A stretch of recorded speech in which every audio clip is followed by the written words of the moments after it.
बात करने के लिए लॉगिन करें www.astrotak.com। नमस्कार, बहुत स्वागत है आपका। आप देख रहे हैं चाल चक्र और मैं हूं आपके साथ शैलेंद्र पांडे।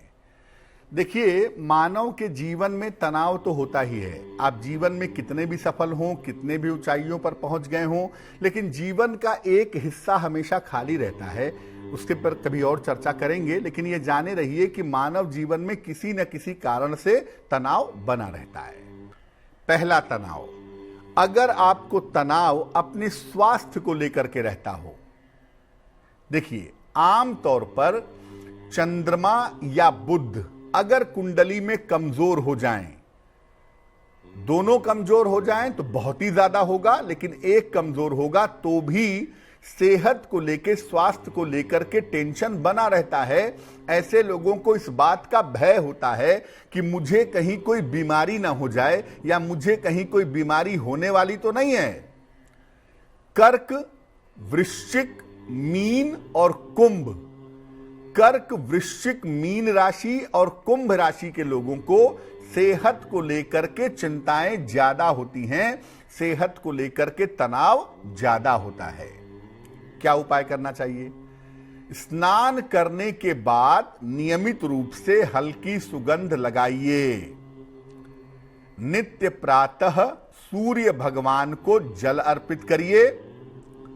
जिन लोगों को तनाव ज्यादा होता है सेहत को लेके, ऐसे लोग अमूमन नशे आदि के चक्कर में पड़ जाते हैं। तो ऐसे लोगों को नशे से या नशीली दवाइयों से दूर रहना चाहिए, क्योंकि ऐसा करने से आपका यह तनाव बढ़ सकता है। दूसरा तनाव है वैवाहिक जीवन का तनाव। मेरी शादीशुदा जिंदगी ठीक नहीं है, मेरी मैरिटल लाइफ में प्रॉब्लम है, क्या करूं मैं कि मेरा वैवाहिक जीवन ठीक हो जाए। आमतौर पर क्या होता है, शुक्र अगर कमजोर हो, याद रखिए कमजोर हो, खराब हो, तब तो वैवाहिक जीवन टूट जाएगा।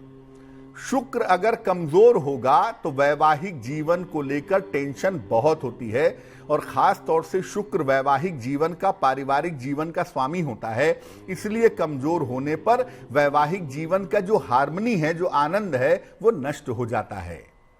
वृषभ, कन्या, मकर और कर्क, वृष, कन्या, मकर और कर्क राशि वालों को वैवाहिक जीवन की चिंता ज्यादा होती है, वैवाहिक जीवन का तनाव ज्यादा रहता है।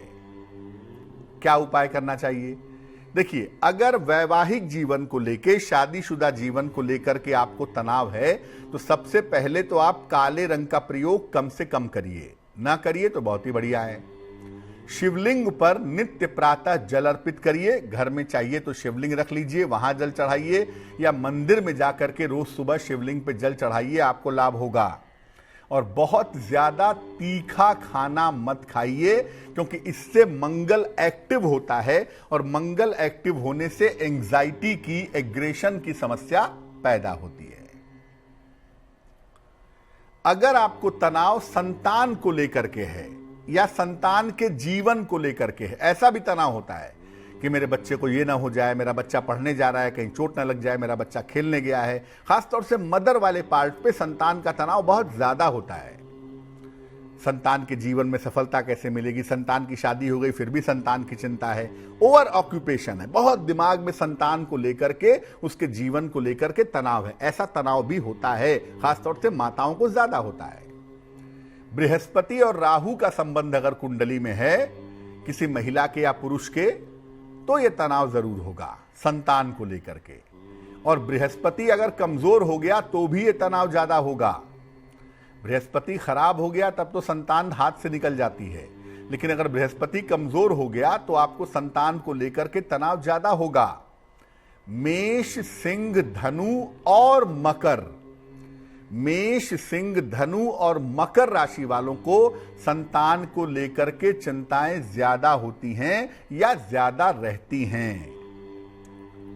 क्या उपाय करना चाहिए?